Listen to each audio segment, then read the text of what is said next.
Okay, so double validator. Now, double validator is something which does a validation on the double value. So, if like if we have like fractional numbers, if you have decimals, then it is not exactly int, right? Int is only integer numbers like 1, 2, 3. So typical validation we should do on a double on an int validator might not be capable of doing a validation on on the double value. So the thing is that, see, internally all these things also use some kind of Java class only, right? I mean, somebody would be reading this particular XML file. They must be searching for this XML file, and if this XML file is present, then you go ahead and provide your own, like say validation. So some kind of parsing is also involved of the data which is available here.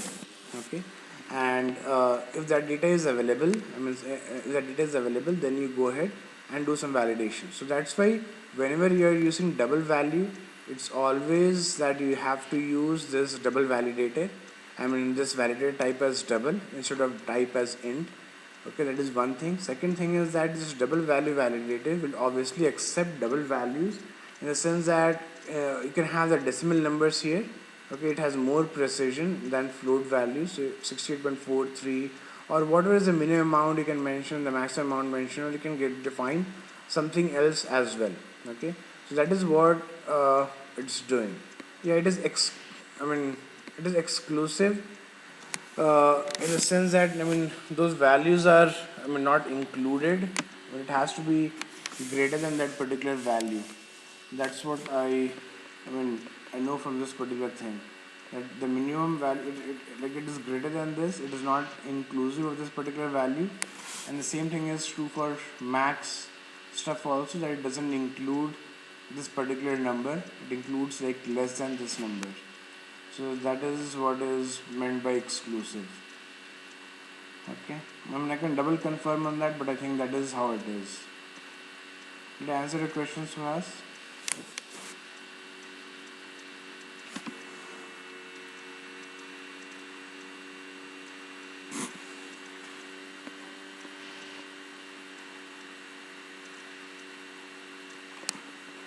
I think both values are exclusive.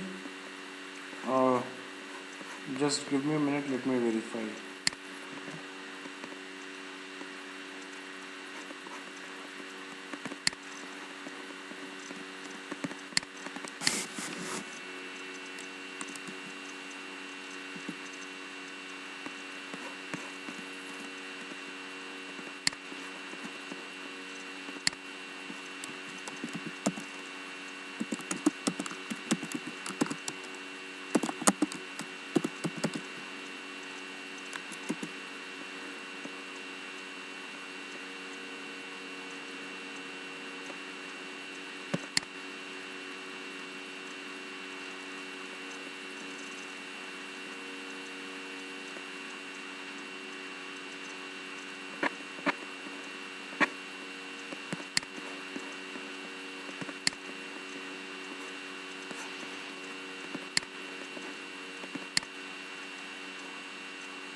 Yeah, the thing is that the both values are exclusive, in the sense that it should not be equal to this one, it has to be greater than, and this value is also exclusive.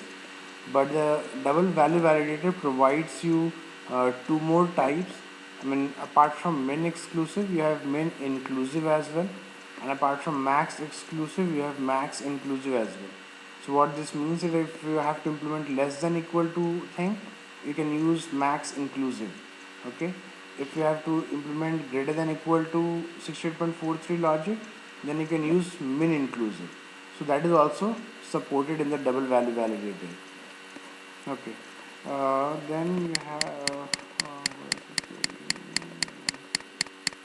you can have more than one field validator for the same field name.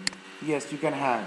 So here you have one field name, you provided one field validator, you can provide other as well. So instead of, so apart from having this double value validation, you can also provide a value on, like say, whether it is required or not required, or whether it satisfies a particular regular expression, all those things can be done. So you can have more than one validation or more than one validator specified for a particular field name also. So that is possible.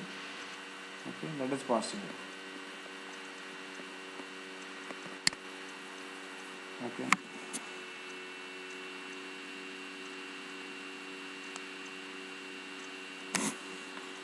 Okay. Any other questions, guys? Here, Rina, did you understand? Rina.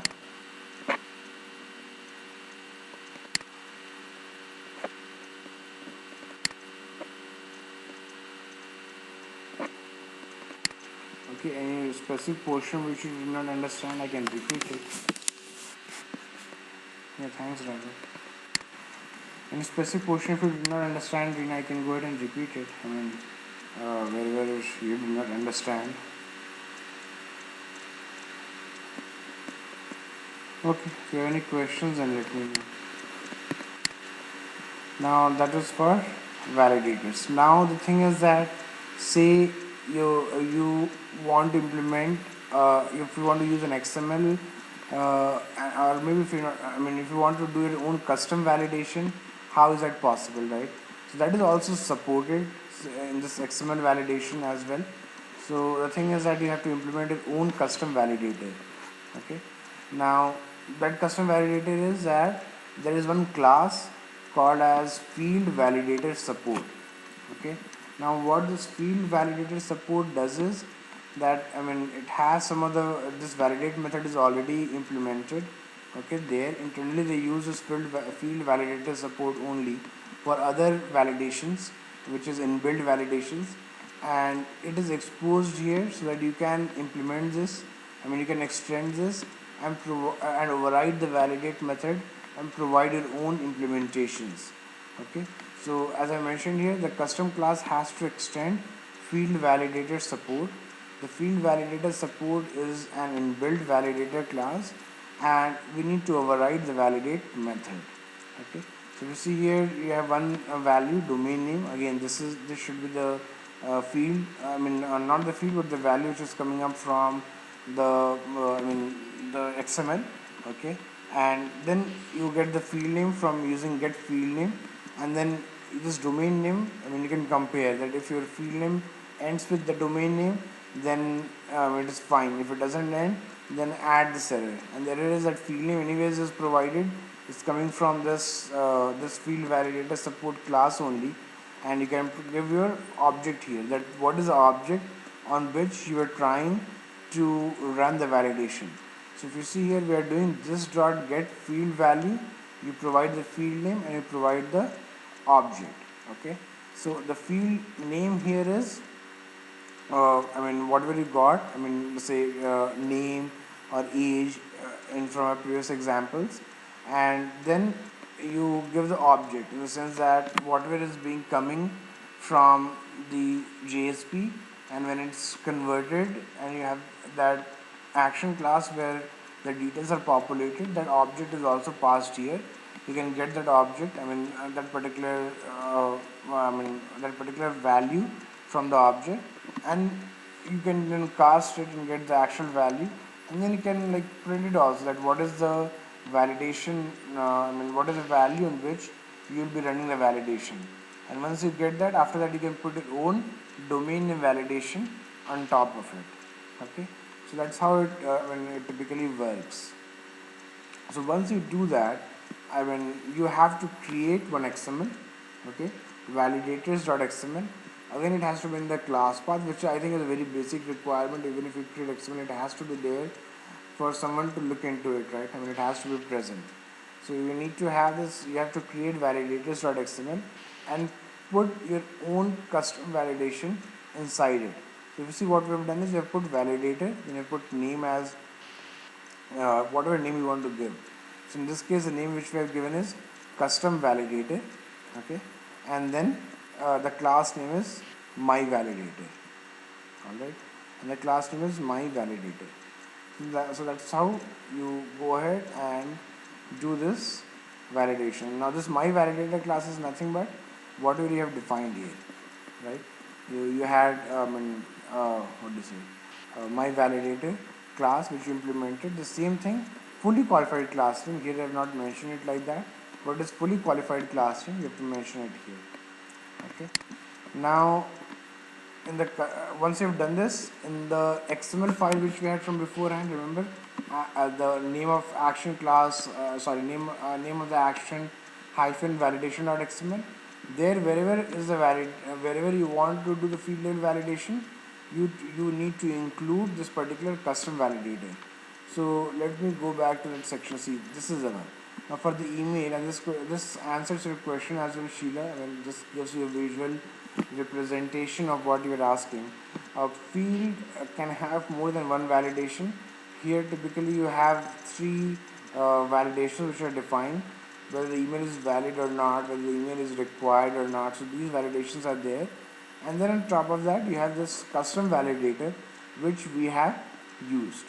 Okay, so the field validator type is my validator, and then the parameter name is domain name should be gmail.com, and that is what is being used there. So if you remember my validator class, it extends field validator support, and there is one attribute at the class level string domain name. It is that domain name field. Okay, and if you see from that field validator support class, we are not defining any particular message as such. We are using it from here. Okay, we are using the message from the XML class itself. So I think these are the changes which needs to be done. Any questions here? Did you guys understand?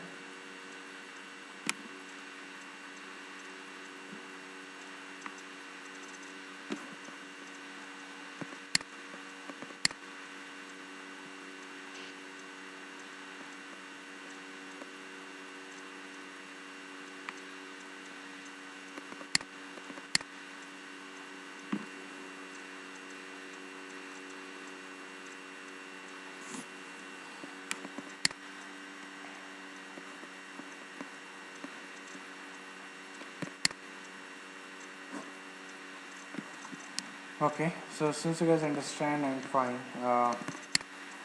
Now,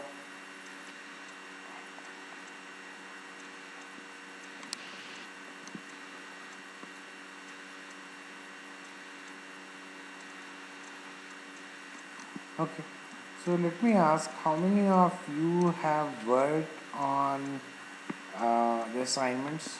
I had asked this question earlier also, but at that time there was not full decorum, so I did not get response. Just wanted to